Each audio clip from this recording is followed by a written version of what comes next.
Okay, let's take a look at question 8 in module 3B. And this is the stamp question. And to me, this question is fine until it gets to the last part.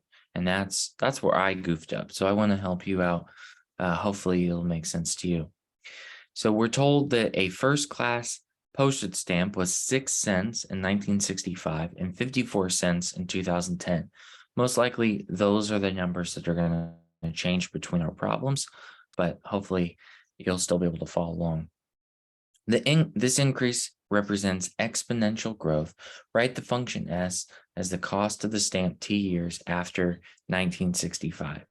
Okay, the first part is just choose the correct model that represents this. And when I first looked at this problem, I was able to just simply see what the model had to be without doing any calculation. So it's pretty easy to see if we're starting with 6 cents, that it would only be out of these two choices that I could possibly even choose from, because that's the starting value. It's not 0.05, it's not 5 cents. So I knew it was between these two, and then I just looked, well, that must be the exponential model. So to me, I could just look at it and see that. If you want to see where that number comes from, we can just set it up. So it's 54 cents in 2010. It's 6 cents in 1965, which we're going to treat that as times 0. E to the R, and then how much time has passed? Well, we have 1965 to 2010. That looks like that's 45 years. So 45. So to solve for R equals natural logarithm of 54 over 6 divided by 45. And let's see what that gives us. Natural logarithm 54 over 6 divided by 45, and we get 0.4888. So you can say, okay, well, they just rounded, but that's where it's coming from. All right, so that's part A. That's not too much trouble. Part B says, what's the growth rate approximately? Well, I could tell just by guessing it must be 5%, and we have calculated that ourselves, so that's the 5%. So that part of the question is very, to me, very easy. You can get that done within seconds. The cost of the first class postage stamp in 2013. Okay, now I'm going to actually have to calculate something. So in 2013, okay, we have our model, which says 6 cents E are 0.05, and then 2013. So how much time has passed? I guess that's 48 years. So we need to calculate this. Okay. So I have, wrong button. Let's do 6 times E 0.05 times 48. Okay, so you can see where that 66 cents is coming from. I just rounded to the nearest cent. So that's no trouble. Next one is 2016. Well, that's just 3 more years, right? So 3 more years would just be 51 for me, and that'd be 77 cents. So that's no trouble there. Next one's 2019. That's 3 more years, so I guess that'd be 54 years, and that's 89 cents. Okay, so those are pretty quick. If once you get it going, it's pretty quick. It's the last part for me that became confusing. So the firm will save how much by buying the stamps at the beginning of 2010. So to me, this there's a few steps that I just didn't quite grasp from the story, but let's come up to the story and figure out where this is coming from. The forever stamp is always valid at the first class postage on a stamped envelope weighing 1 ounce or less, regardless of any subsequent increase of first-class rate. An advertising firm spent $5,400 on 10,000 first-class postage stamps in 2009. Knowing it will need 10,000 first-class stamps in the years 2010 to 2020, it decides at the beginning of 2010 to try to save money by spending $5,400 on 10,000 stamps and by buying enough stamps to cover the years 2011 through 2020, assuming that there's postage increase in each of the years 2013, 16, 19. Cost predicts. Part C, how much money will the firm save by buying the stamps? Okay, so here's the deal. We need to first find how much did they spend altogether. Even though it's first reading, it might sound like, well, they spent $5,400. Well, no, they didn't, because they just spent that in the first chunk, okay?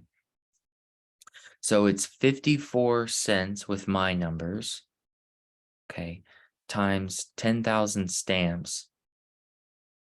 But how many years is that? Okay, well, you say, oh, well, that's obviously just 10 years, right? So 2010, 2020, that's 10. It's not. So there's a subtle thing going on here. It's 2009 for 2010. So that's another year. And it's for the year of 2020.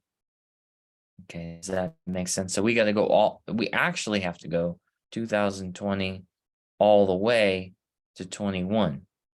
Okay, we want all of the year. So even though it's 2010, 2020, it's actually 12 years. And that was my first mistake, was not counting for those years, because I thought, well, that's just 10 years, right? Or that's how much money they spent.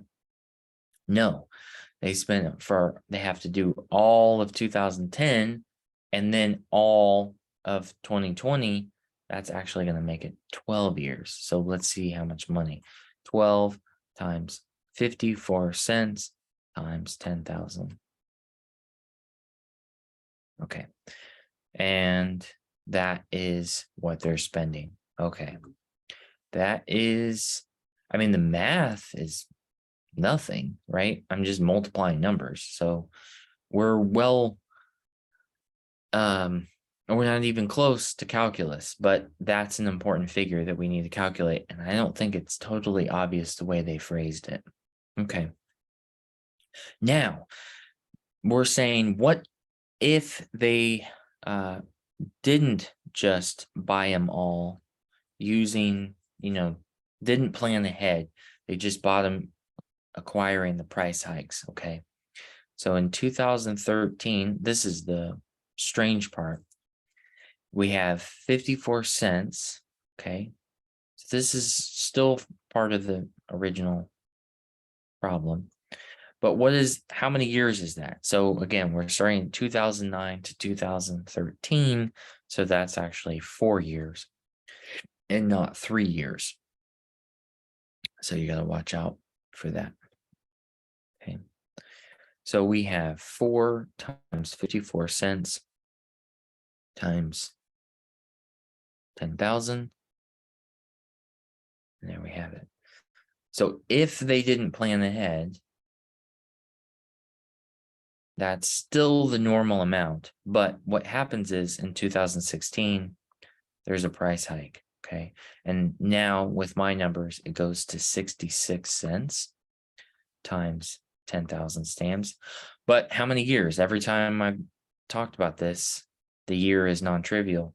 This actually is just 3 years. Okay. We don't have to second guess ourselves in this way. So that part is fine. So we need to go 3 times 66 cents, 10,000. Okay.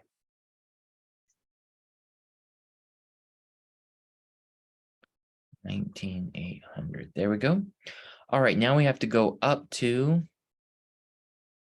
2019, you're going to say, okay, well, how many years is this? Well, it actually is 3 years. I got 77 cents.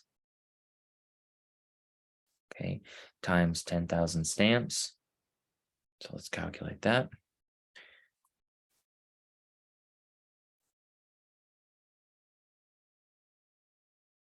Just going to switch that to the price. There we have it.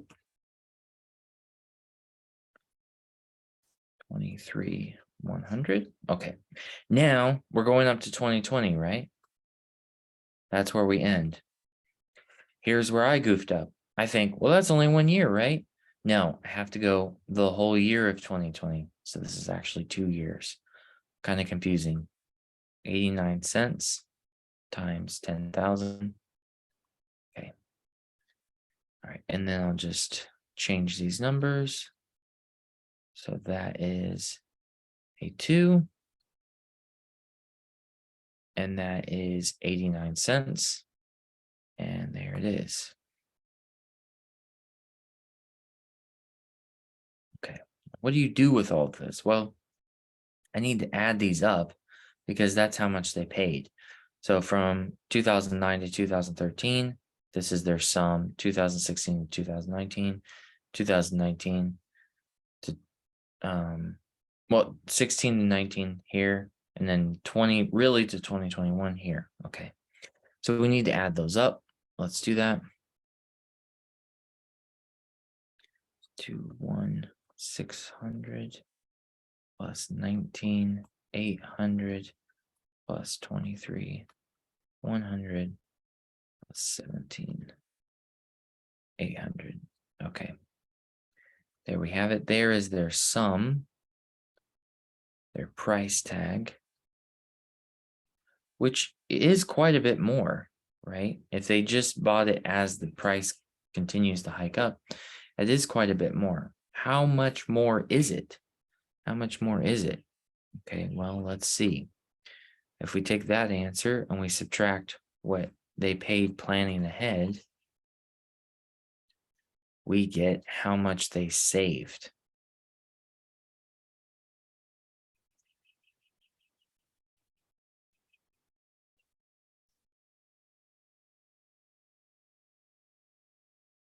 Oops, I wrote the wrong thing.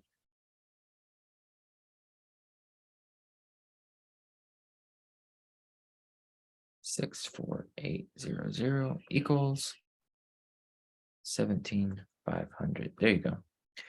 So that's how much they saved. And there's no calculus whatsoever in this calculation. But for me, it was confusing. So it's probably still confusing to you, but I thought, hey, at least I can try to help you, okay? So reach out if you get stuck, but hopefully that at least gives you a head start.